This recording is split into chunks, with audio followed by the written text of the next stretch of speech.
ഇതുവരെ എവിടെ പോയിരുന്നു? വാർഡൻ വന്ന് അന്വേഷിച്ചിട്ട് പോയി.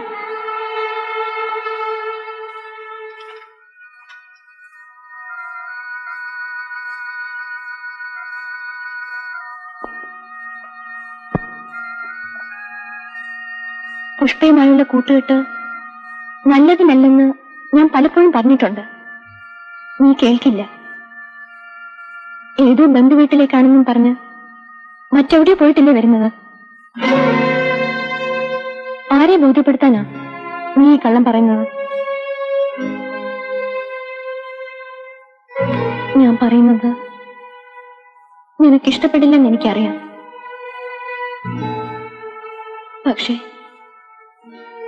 നിന്നോടുള്ള സ്നേഹം കൊണ്ട് ഞാൻ പറഞ്ഞു പോകുന്നത്.